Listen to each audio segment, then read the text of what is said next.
Oke teman-teman, assalamualaikum warahmatullahi wabarakatuh. Salam sejahtera teman-teman buat kita semuanya. Balik lagi teman-teman di channel tentang trading kripto lagi. Oke, pada kesempatan kali ini saya akan bahas tentang pergerakan Bitcoin kali ini teman-teman. Seperti biasa ya, untuk Bitcoin pergerakannya agak sedikit naik turun teman-teman. Kemarin sempat menyentuh di area 39.500 US dollar dan sekarang naiknya terpantul lagi ya, atau rebound di area 42.298 per USDT atau per satu Bitcoinnya teman-teman. Wow.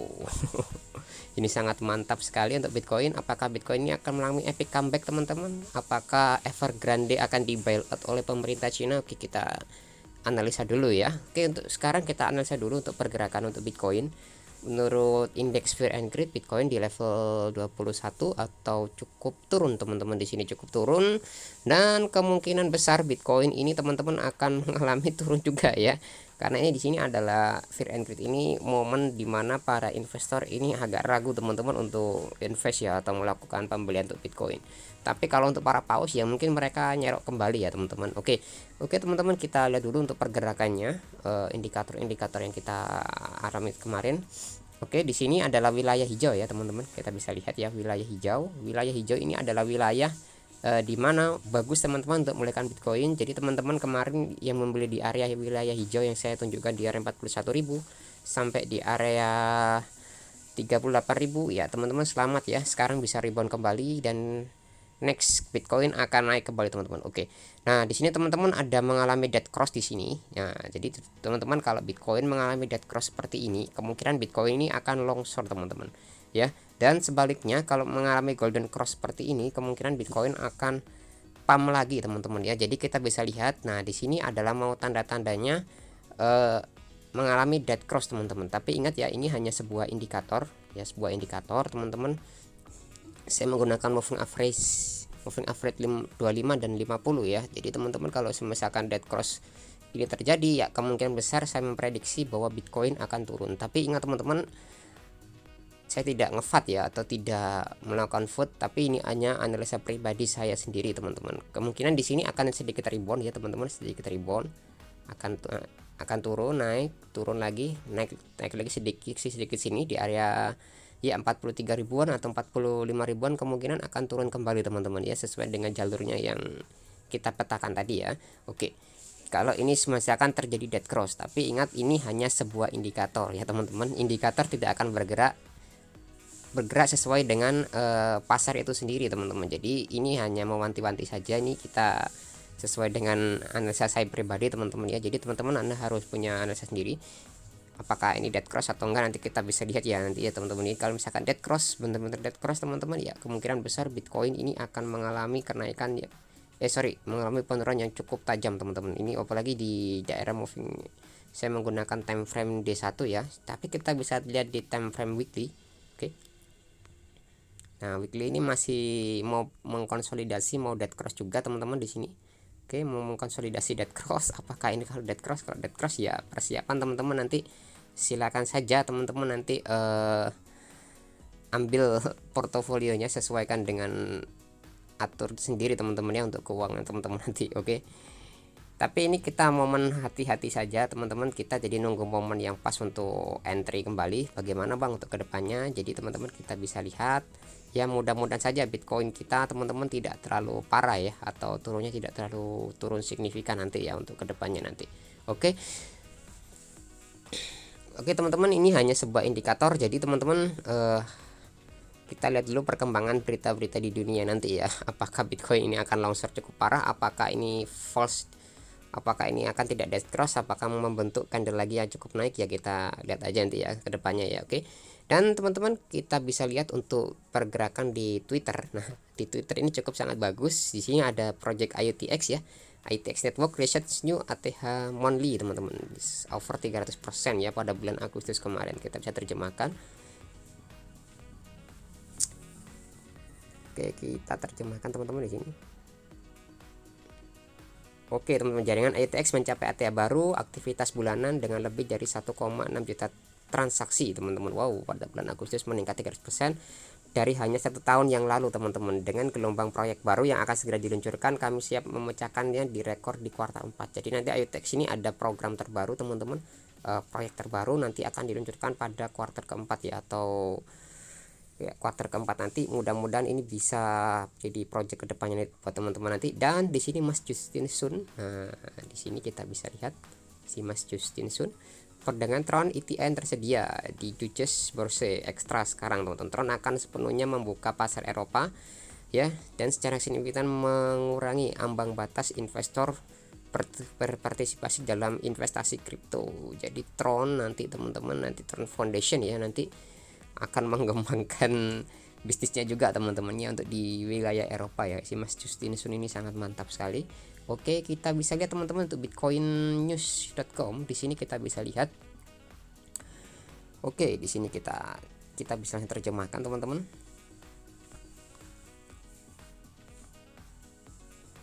Oke, this crosses project attempt reveal American politician that own Bitcoin. Wow, ini sangat mantap ya.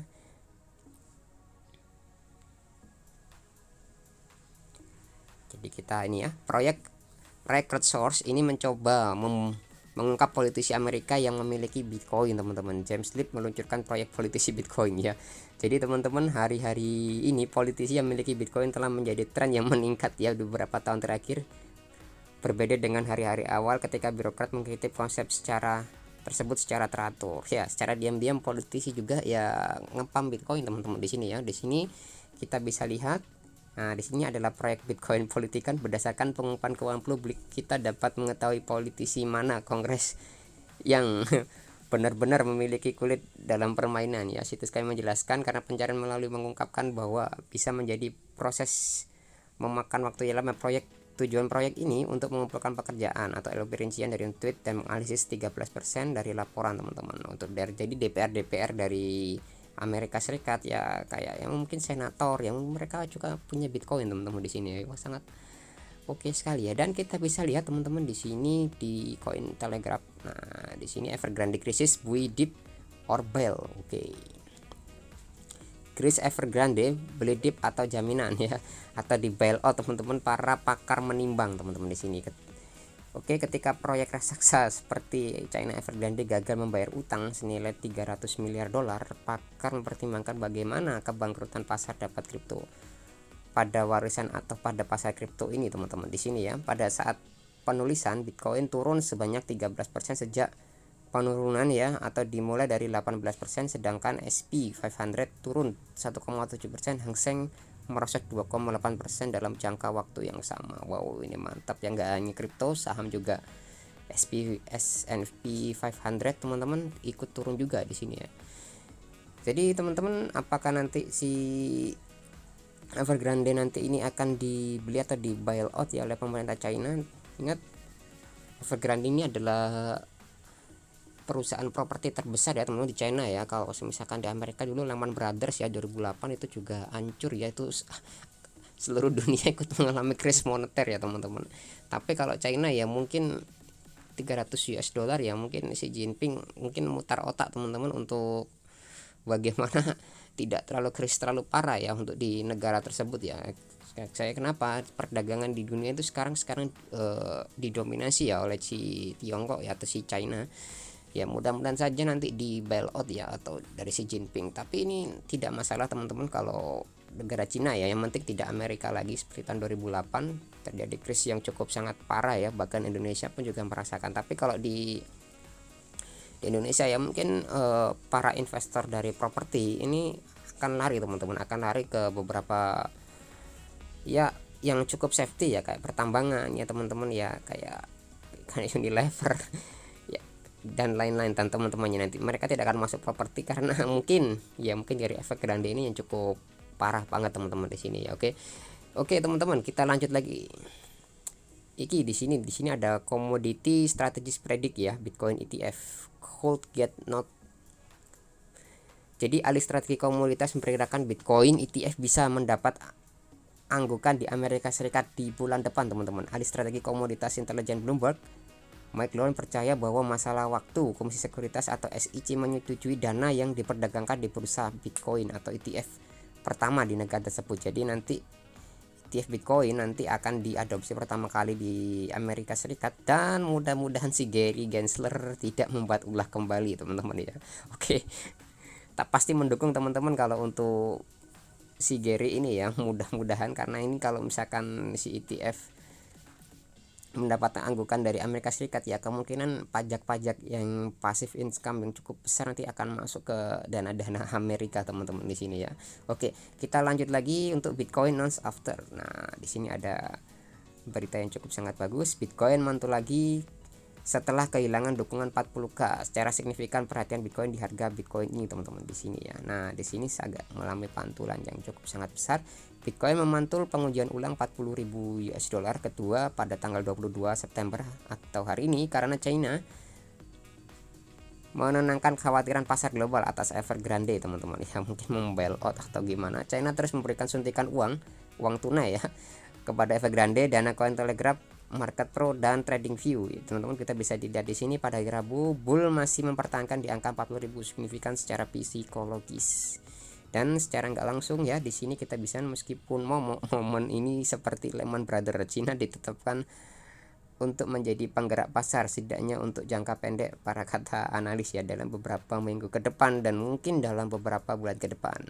Ditambahkan Evergrande ditambah dengan FOMC nanti. Wow, ini kita lihat aja FOMC di malam ini nanti teman-teman. Varian Delta dan sejumlah masalah lainnya akan terus menciptakan volatilitas yang cukup besar sampai tertentu. Volatilitas ini akan menjadi peluang pembelian atau vasovenom ya, kata vasovenom, direktur dari eksekutif strategis OCBC Bank World Management Singapura teman-teman di sini. Oke teman-teman. Nah, cukup sekian informasi dari saya. Jadi China ya pasti mereka akan membail out teman-teman, atau mengguyur uang tunai ya untuk di Evergrande teman-teman. Kayak Indonesia dulu membail out Bank Senturi habis berapa triliun itu ya. Oke, mudah-mudahan saja ini ekonomi dunia cukup pulih dan impactnya kepada Bitcoin sekarang teman-teman ya mungkin agak sedikit turun ya, atas kita takut. Dan di sini apakah akan terjadi golden cross ya, kita lihat, atau dead cross, kita lihat saja nanti teman-teman. Jadi kita harus sekarang tuh wait and see aja. Jadi teman-teman lihat aja proyek-proyek mana yang bener-bener bagus, teman-teman silahkan aja invest di situ ya, mumpung harganya sekarang masih diskon ya teman-teman. Tapi kalau Anda mau cari diskon lagi ya mudah-mudahan doakan saja nanti Bitcoin turun banyak ya kalau mau diskon lagi. Tapi ingat teman-teman, setiap orang sekarang sudah hampir punya Bitcoin ya. Sekarang 10 miliar orang ya, mungkin dari ya nggak sampai ya, hampir 10% lebih teman-teman sekarang sudah punya Bitcoin ya, meskipun ya masih receh-receh ya teman-teman ya. Oke teman-teman, cukup sekian ya informasi dari saya, kurang lebihnya mohon maaf.